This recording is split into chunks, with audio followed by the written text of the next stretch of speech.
beefing on the show. I'm trying to. But these little dudes to be so grown. we still serving it. Come on, man. They were still about to be swapping spit after the pop. It ain't no alcohol don't travel. Oh, okay. Tell that to Corona don't travel. Yeah. Tell that to alcohol don't fucking travel. You just gonna sit here. If it's another cup, I'll get something. Somebody else just drink out the soda bottle. Find out the hard way. Hustling that shit, see how long you last. I'm telling you. They gotta come in the car too. I want that one stick. What you need and simple. You can order, you can live right there. We good. Y'all ready to start?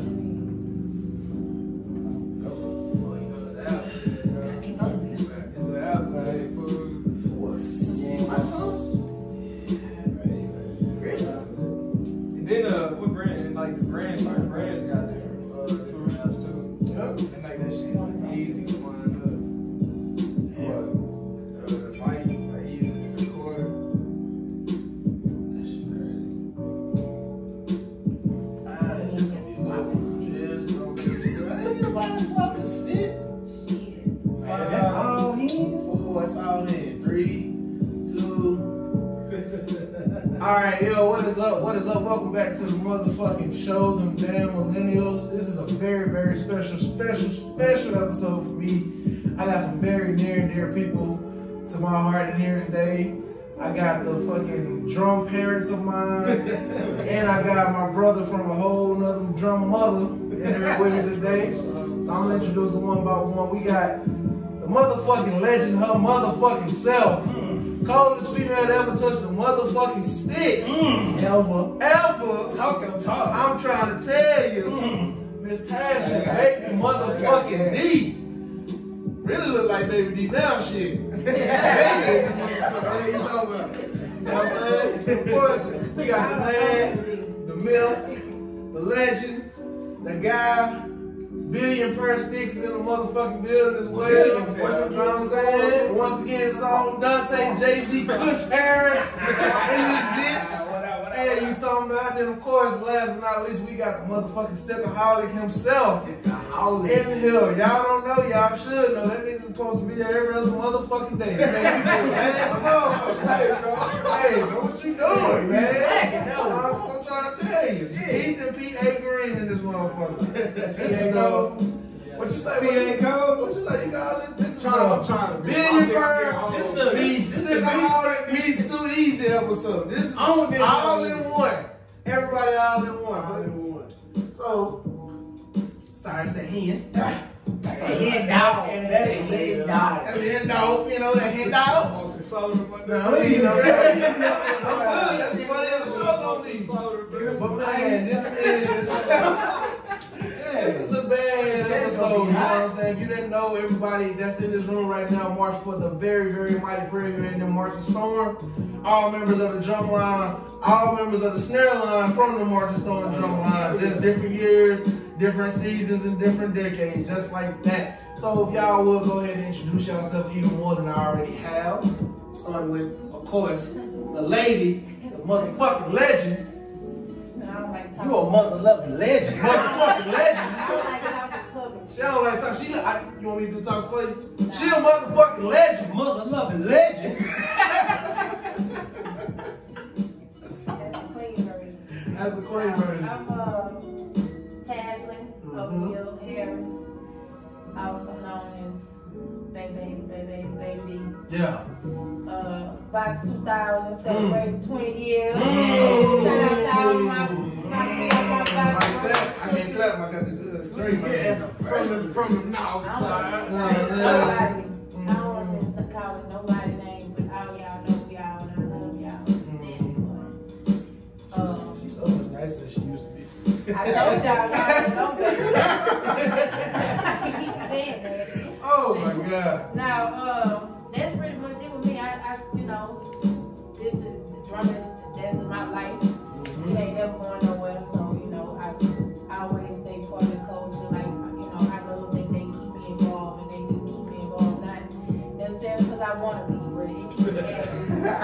It keep me active, it keep me in, it just keep me in that, you know, in that mind frame all the time. It ain't going nowhere, so, you know, I'm always here for the shenanigans. Everybody just trying to hear from me. I don't understand why. Like, leave me alone. You can pick any girl you want. I don't care who you is. I'll put my money on her. No, it's like you see, I got my baby girl out there, Jazzy Boo. She out there, squirrel. So I want you to, I do want you to talk, man. I want you to save a little bit, though. Don't give them too. Don't let me get drunk then. So I ain't gotta get drunk. I can just get. Don't ask me the wrong question, but I'm gonna get loose. tell you everything you want to Get know. loose then. Know what you do. Yeah, That's what we want. Just like that. We want you loose and we want them to hear the baby. We know. Now y'all don't know me. Nah. You don't know, baby. She don't know, baby. Hey, what about you, my good man? Where do we start? So this, I don't even know where I want to start. So yeah, my name is Dante R. Harris Sr. Full government on there. Better known as Cushion. Push. Box 97, Section Leader 2000-2001. Talk that. Co-founder of the Lone Star Choppers. Talk that. Founder slash co. I'm gonna say co-founder. I had some help with it. Co-founder with the Billion Pair Sticks Club. Just like that. Founder of the Billion Pair Kicks Club. Just like that. Yeah. Always rapping. Straight out the South Side, Ebony Worthing. Come on, man. South Side is still and always holding. He knows I ain't go down in real life. Hey, hold on. I waited until today. New merch alert. New merch alert. Exclusive. New merch alert. Check it out. Hey, the coldest drummers are from the South Side. Hey now. Nobody in this room. Stop playing. Stop playing with me. Don't nobody in this room believe that. They either from the South Side of Houston, South Side of Dallas, y'all South Side. We don't got no size like that. We are from South Oak Cliff. Y'all got South So that's what I'm saying. South We Dallas. have South Dallas, but we ain't from South Dallas. It's kind of different. That's how y'all from Houston. PA South, you know, just South Texas. I mean, so, you know what I'm saying? The coldest people are from the South Side. 1915 Scott Street. You either went to Farbrook or you went to Smiley. That's a fact. You went to Ebony Worthing. Go check the stats. Still talking that noise. Go check the The stats. noise. Never stop. I'm with we with the shit. When it comes to the noise talking, like we especially if we on the same page, we with that. We all like They some of the pioneers and shit. Yeah. This shit talking shit, they pioneers. Hey, I'm like on the cool, like I'm like excited to be excited to do the the podcast with the millennials. Like when I'm like every now and then you'll see me post somebody video, and I always say the youth inspires me because y'all do it. The youth inspires me straight like that. So I ain't got to really introduce myself, but I am as far as this band life go. So if y'all don't know, y'all will know. My name is, what's my name? Skillet Face? Skillet Face. I don't know where that bear shit came from. Bird came from high school. I was always Bird. Bird's always been there. But he was a little dude. What you know? What? That was big, man. I got your size my freshman year at PV. He got skinny head. He probably was like your size now. Like I said, man, I was But the funny part about it is everybody always say, well, why the fuck do they call you Skillet Face? Like, you ain't black. And I love telling the story all the time. I was like, yeah, we was lined up playing Bud Space and shit. And then, shout out to my boy Fat Joe Jonathan Roberson. That motherfucker gonna say, hey, Skillet Face, get your ass over to the other side. And I knew he was talking to me, but I didn't want to say shit. And I didn't want to move. I'm like, cause everybody laughing and shit. I'm like, he ain't talking to me. He talking to me. Yeah, nigga, you.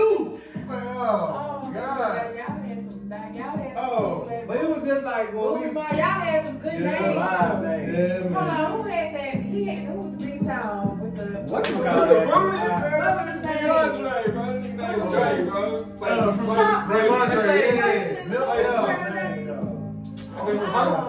What you call His that?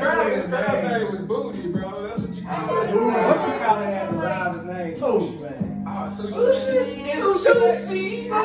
Where did that shit come from? Nah, cause he Bro, was he like. used to stutter and shit, bro. He had a list. Hey, boy. And he looked like a And fish. he looked like a fish. Oh, man. Oh, And it was just like My nigga, Gucci. my nigga. It was like around when the Gucci clone was Sushi man. Oh, man. Tattoo had a clean name too. Tattoo. That he had. Tattoo Tears and Joy. He had a nickname. That's his real name. That nigga had a whole basic ass solo tattoo across his chest. Oh, okay, yeah, Theo. I'm talking about that mother sound like warm up. Oh, yeah. He had that tattoo on his chest. Tattoo. Who you? Man, look. Dickhead. Talk Yeah, your talk. Dick I ain't no goddamn dickhead. Hell nah. Came in talking shit like he running I did shit. not come in talking shit. Why used to make that face? Boom. I did not come in talking shit. But I had the, you know, shit talking in me. I wish y'all was still there. I really do. I really. Cause you would like you would have got on that nigga ass. Why? Shut up, boy. Yeah, you would have They said that talking shit about the crowd. That's the fuck you Oh, was, look. boy. Niggas capping. They capping. But shit, I guess my official crab name was Light Bright. Yeah. I guess because I was the motherfucking brightest nigga on the drum as a crab. So Fat Joe called me like, I don't remember when, and he just actually just came out of nowhere. Hey, Light Bright. Fat Joe was still messing with y'all? He was there. He was there up until like Lamar game. You like Brandon. Shit, yeah, but he called me Light Bright. And that shit, nobody else really ever called me that shit since I was a crab, honestly. But yeah, Light Bright. Yeah, We done had it like Brady. Yeah. But you feel me? I crabbed at 12, essentially at 16, you know what I'm saying? Yeah. What you got, boy? And I'm Jakeitha Green, My boy. PA. Call myself the underdog, because when I got to PV, I was solo dolo. You had about 10 niggas from Dallas, you had about 10 niggas from Houston and everywhere. Solo in the motherfucking night too. What you talking about? Yeah, didn't nobody go to the same school. No two niggas on that line went to the same school. That shit. But yeah, I crabbed in 2010 with Kush and Baby D. That was like my first time having an actual drum instructor, you know what I mean? Coming from PA, we don't have no fucking resources at all. Other than the All y'all got is each other. no drum instructors. I ain't gonna lie, but I'm just saying though, like you got the band director teaching you rudiments and shit. Like, you know what I'm saying? That shit not real so far. Man. If you want to be cold, you gotta press me My on. band director used to play flip, bro. Like, The other way? yeah. Who else did that shit? Like, he'll be teaching, like, we be learning solos. He play that hoe with me the opposite way. Baby, Like, bro. Bobo was fucking flip. He taught us style too. But he taught it. He could play a little bit on the cool You though. play a little bit. But then it got to a point he was like, hey, y'all just about to make y'all own shit. Yeah, y'all just surpassed me. We like, bro, what? Chocolate was like from what I can remember on the bottoms, he was like he was kind of like an assistant pimp. I mean, like if I have to, you know what I'm saying? He wasn't the person that you was gonna go to make the part of. Yeah. But like normally it would be like T. Scott or you know. But if he had one. If he had something, but like Chocolate, he knew how to fill in certain things. Okay. He was like, cause he was super musically like. Yeah, and it was beautiful. Like he could do his piano and shit, and like so he had the music in him, had the rhythms in him. Yeah. So like if T. Scott couldn't come up with something, he could like, oh, just do this. Yeah, put this in Or there. you know what I'm saying? While T. Scott probably made the tenor drum part up, needed somebody to lock the part down. He'll go while he go to the bass drum. Yeah. Chocolate would be that person that was like still holding down the part. That's what's up. Chocolate was a monster. Rest in peace to my boy. Yeah, man. That's that man. Got us on this drum shit, really. I don't even know if I would really pursue drumming collegiately for football. That's the crazy thing. I wasn't even going to PV for football. I was going to go to NK. Bubba really came to soccer, turned all that shit to PV. Like, we was I'm being real, bro. I was going to NK. I ain't gonna lie though, but when I was young and shit, NK wasn't up there. Like, if I wouldn't have came to PV, I probably would have went to motherfucking Norfolk. Oh dang! So Because in the YouTube era, I came up in the YouTube like right. When that first came, I only seen the box on that bitch and motherfucking $1 Billion Funk Squad. And before Morris Brown closed, they had some shit on there, but it was like. So that was gonna be my next question. Because all of us went to PV, Right. But who was that first choice? PV always was the first PV choice. was y'all like. Well, it started like this, and this is gonna sound really crazy. PV was the first choice until my boy, shout out Courtney Williams, Courtney Matt, till he came back after y'all freshman year, and he laid it down to me. He was like, "Yeah, that ain't the box." That's what fucked us up when we first came. When you hear that shit, when you get this, So what we you all waiting on your whole motherfucking motherfucking be life, bro. box. So it's like, what? Hey, at that time, it was too late for me. So like had not I seen my first time seeing the box live and in person was 1994. Okay. Southern versus PV. Okay. And Was that the fight? No, Nah, that was in 98. 98, okay. But what was crazy about that, like the Labor Day Classic and my birthday, they like almost they real close together. My birthday's in August, the Labor Day Classic like early September. Yeah. My auntie bought me a ticket to go see Southern. Cause Southern is coming to the game. Yeah. Here's your birthday present. Cause she knew I wanted to go see. I wanted to see Southern because I wanted to go to Southern. Okay. You grew up in the YouTube era versus where the only people I seen on TV was Southern and Graham. Southern Graham. By your class. And if you had or whatever BET Classic game they would play back in the day. Okay. So you only seen Southern, Fam, Grambling, and if you had to choose out of any of them, Southern was like kicking ass. Yeah. The crazy shit though, like before YouTube, like my mama and Van J mama was best friends. So I mean, they used to travel like not just PV, TS. They going everything. If it's in Houston or in the surrounding area, they going everything. So prior to Hurricane Harvey, like man, I had a massive ass collection of just tapes.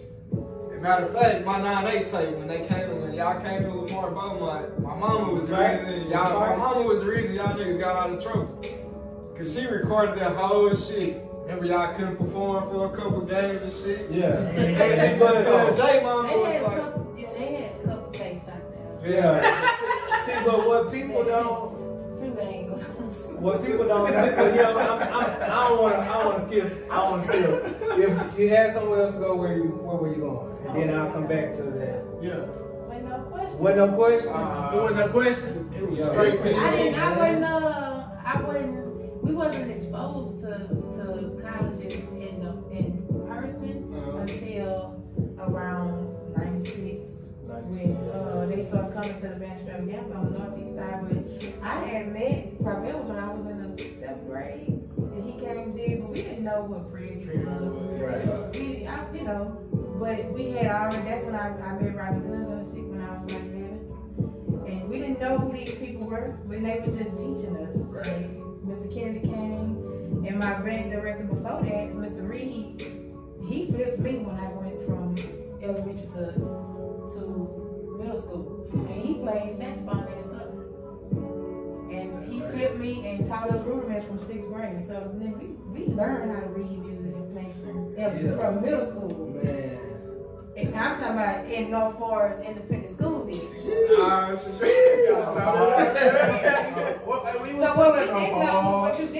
what you didn't know then was we were being groomed by people from Prairie View. And nobody was saying that. Didn't even know it. So when I went in 9th grade to the band extravaganza my freshman year, I saw Nathan Robinson. I saw the box. I saw Nathan Robinson afterwards because the high schools, Smiling Forest Brook, get to eat with the colleges, TSU and PV after. And I was a crab, and I don't know, he was a crab. No, he wasn't. 95. He was a crab. No, this is 96, so he was, yeah. And that was it. Like it wasn't nowhere else for me to go before that. Like I wasn't thinking I was gonna go here.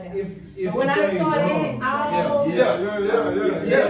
If I played like I ain't played nothing else. So it wasn't even now if you ask me if I played a horn. See, But I ain't played no horn. That was the other thing, but like that was it. It was a rap for me. It was definitely a clear difference from the north side to the south side. It was a difference from north side to south side because now on the north side, or at least when I was in school, the north side they had instructors, or not just instructors. Let me take that back. They didn't have no instructors. He ain't from the north, so he can't. They kept a real tight. They was just about each other. So if somebody went out, they came back to him. Versus, I'm telling you, at word. He's saying that he's lying. Who came back? Nobody. Who came back to smile out for a Man, come on, you can't tell me Lil Blue didn't come back. No, he came back with Joe B in '98. Okay, so that's what I'm saying, though. Man, they had people like, bro, they had, or maybe it was just at word. But Sterling had people that was going back and they was looking ice water star. I know exactly what you mean. Man, nobody coming to work. Ain't nobody coming to MB Spine High School until 1998. That boy Rollo probably came back maybe. And I was just really like, what's up? Like saying it's good. Yeah, that's like me though. Like all the niggas from Port Arthur, man. Like it wasn't that big. you had. Let me go back. To me though, all the niggas from Port Arthur, bro, they come back. I'm not teaching you shit from the box until nigga I see y'all motherfucking acceptance letter. And we wouldn't know nothing like I said. The reason we knew how to play is because we were taught how to play in middle school. Yeah. We started playing drums. If you go to our elementary school, every elementary school damn near had a drill team with a drum section. So if you start playing them in elementary school, when you get to middle school, you start learning how to read. Right. You start learning your rudiments in 6th grade. Right. When you get to with the essential elements book, let me put that. But we didn't have nobody coming down. We didn't know who these people were. I didn't know who Rodney Goods was until I got to Prairie View. It's when I found out who these people actually really were. And then it was like, well, goddamn. So peep this out. She just said something about Rodney Goods. When Rodney Goods did his student teaching at Word, they ain't want him. No gas, no BS.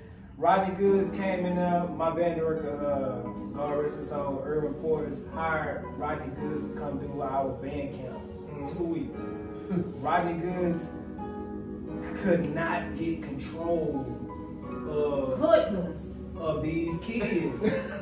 From Sunny side. I'm gonna tell you, like, the year that Mr. Portis came, it was we had a new band director. It was my freshman year. The old band director had left. The students loved that band director. So you was gonna be real. So honestly, it was almost kind of like what y'all do. So peep game. So boom. Mr. Portis hires Rodney Goods to come do our camp. Kids are going chaos. Like, he probably had maybe like 4 or 5 people that was like locked into what he wanted to do. Everybody else was just walking around doing anything, right? I didn't know who Rodney Goods was. So boom, fast forward 4 years. I'm a freshman at PV, and the dude just comes to me like, "What's up? You remember me?"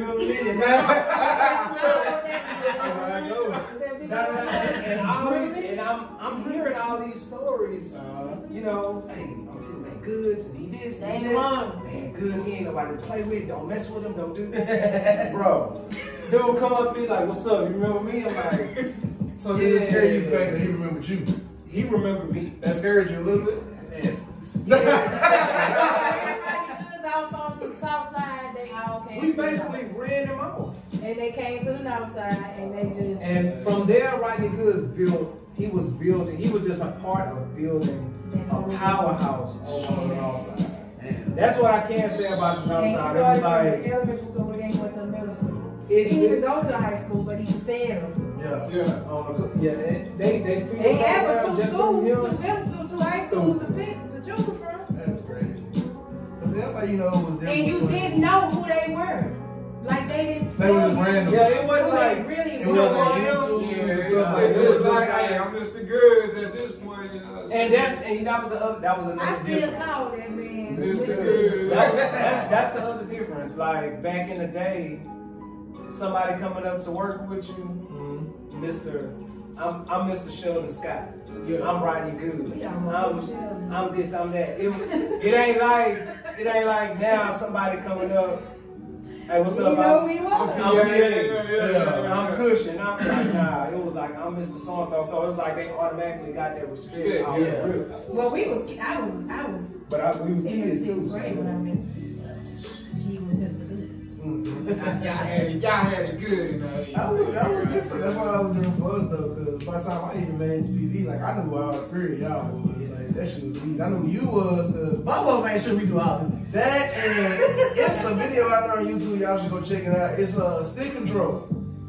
And Cushion's, and Cushion's on that motherfucker. Like he hard on that motherfucker. I knew who he was because of the Stickaholics show. Shining. Steve Harvey. Because the whole time I That's used to watch that my favorite motherfucker. box video ever. I paid attention to everybody, but it was like, bro, this is one girl in the just one girl. Really? And she killing their ass, bro. I'm like, what the fuck? Like, this shit crazy. And then Joe, shit, everybody know who Queen Fat Joe was.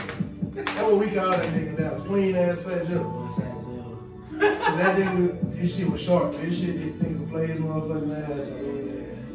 Fat Joe's a monster. Man. Creative. I do wonder if you still got it, sir. You know what I'm saying? I ain't heard you in a minute. Fat Joe? Yeah. He works. That's like riding a bike.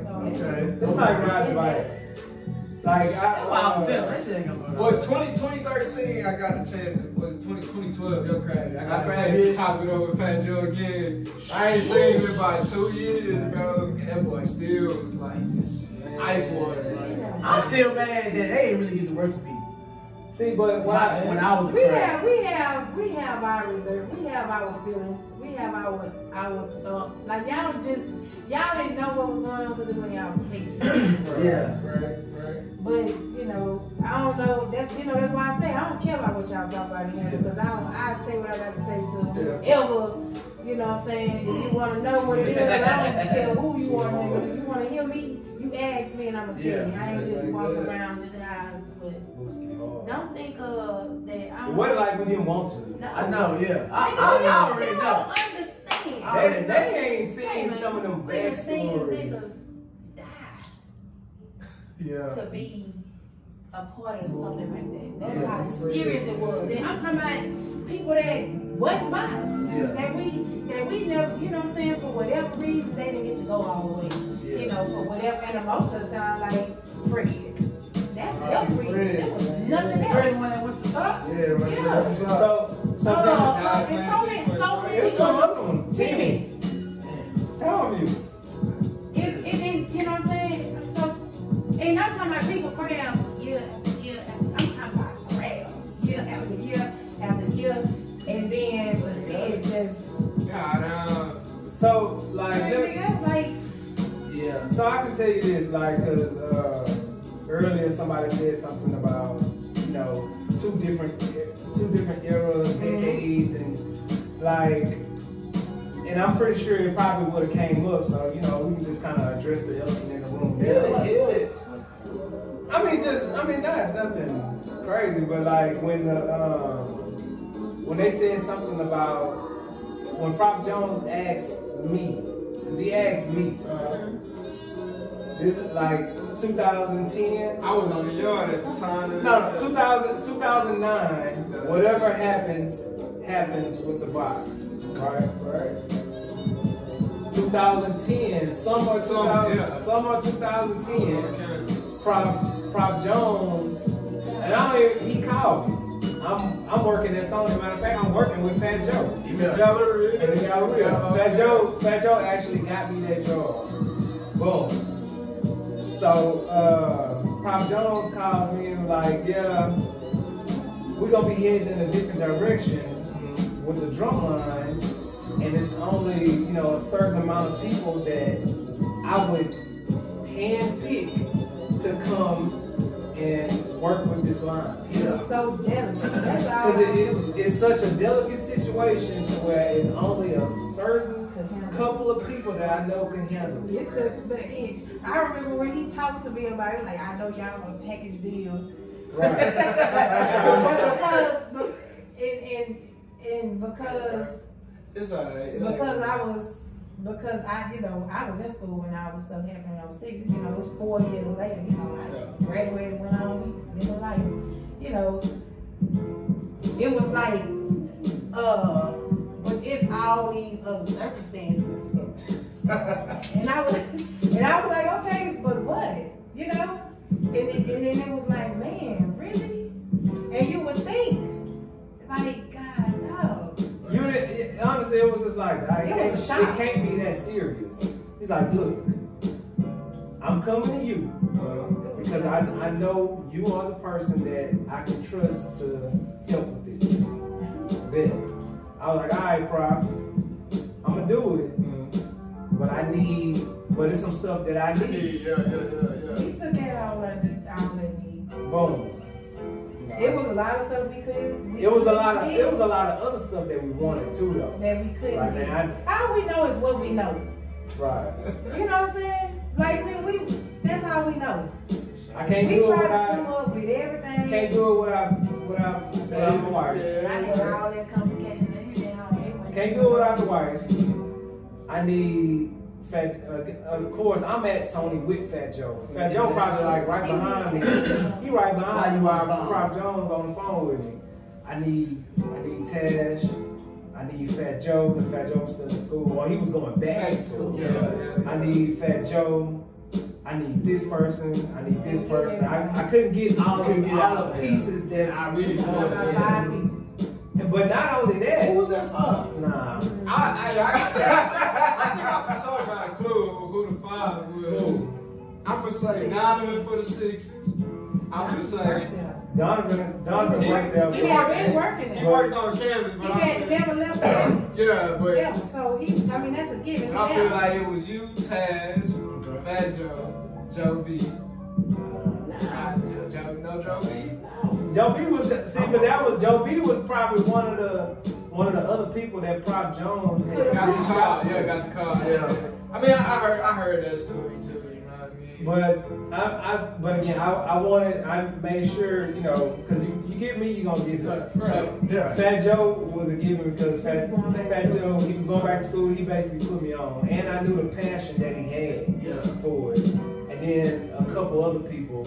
And then also we was fighting for a couple of old heads to come back. Yeah. Which that makes sense because they give you structure. Exactly. Yeah. You know what I'm saying? It's one thing for somebody to be in front of the line trying to. Right. You know, I'm a snare drummer.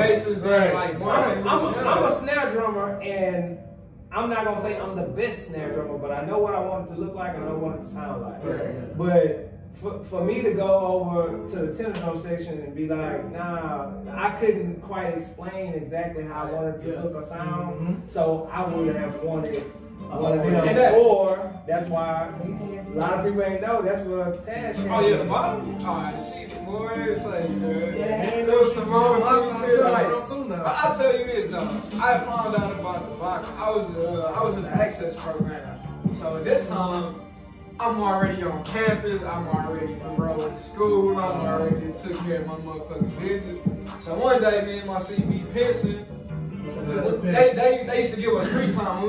Access program is basically like a boot camp, you know what I mean? Yeah, that's like boot camp. Oh yeah, but like they used to like, we had free time, so I go to the band hall one day, me and Pearson top it over Prop Jones. Like, yeah, I play the snare drum, whatever. I say, block. He was like, yeah, it ain't gonna be no more box this year, bro. Y'all could have seen the look, bro. If you could have seen the look on my motherfucking face, bro. Like, I'm like, nigga, this all I've been around. In my mind, if you would have paid attention to the look of Prop Jones' eyes, Now, peep this out though. Have y'all seen the Fab Five documentary? Yeah, hell yeah. The intro of that documentary is exactly the feeling that I had. He asked Jimmy King, you know, how did you feel when this happened? when they did this, when they took away the banners? Yeah. He was like, it rocked me to the core. That something that he didn't even have nothing to do with is being demolished. All this history, like, bro, it is so much history. You still be blowing out. I'm like, no gas. Goosebumps. Like, it is so much history that stuff that I don't even know. Stuff I'm still learning and stuff that y'all, you know, will learn throughout this podcast today. Yeah. Bro, it is so But much then you stuff. think about all of that, and then you think about mannerisms, and you're like, I see why this is how we think, this is how we are, this is how we like it's shaped like how everything about it shaped the adults that we are. Yeah. So like we're not like even and like just to go from there and go into like everything that y'all heard, and I think in the midst of everything that made it bad, which made me have this ill with you know. It was just that really like no. Everything y'all ever heard, pick the nigga that fit the description. Of everything. Of everything you ever heard. Pick somebody who fit the description that they talking about. Who? I'm talking, you talking about people that's doing all kind of and not just that, they all ages too though. You know what I'm saying? You got people 40s, 50s, they 60s by now. Doctors, teachers, the people that they talk about. You know, like I can't think of a bum when I think about nigga jobs and what they professions and what they do. And then again, you can't hold somebody accountable for something they did when they was 20, you know, 18, 19. But it's not even stuff that we did. Right. Yeah, I know. Who fits the description? Like I be hearing the stuff, I be like, hey, we Charles Manson around here. See, we wrong niggas ask that question because we had nothing but love for the body. Even we even got to college. And that's what threw me in 2010. What threw me in 2010 is like, nigga, it ain't no more box. Like, nigga, what? I didn't come here. Not box. You know what I'm saying? Educational wise, I could have went to any fucking college across America. You know what I'm saying? Now, as ignorant as this sounds, I went to school to play them jump in the box. Exactly, and that's what I mean. We probably all. I think I'm probably gonna get a degree or something. I'm maybe to be in the body. You say that every day. Coming from learning from Bobo, first of all, as our head instructor. Yeah. And then also fucking with Beefy. You know what I'm saying? And then we had, it was like a bunch of box sprinkled around Dallas. Joe B used to call it the Hutch because him and Coop was line brothers, so he stayed coming to Hutch. He stayed fucking with me. So every box nigga I knew, I got nothing but love from. You know what I'm saying? Of course it was, some of it was tough love too, but it was nothing but love. You know what I'm saying? So, who told it? Was it Bobo or was it Cordy that told it? Cordy told me. Cordy told me because it was like right when y'all had went on like a break. It was like winter break. Yeah, that was the first time. Winter break, and he came back. And he was like.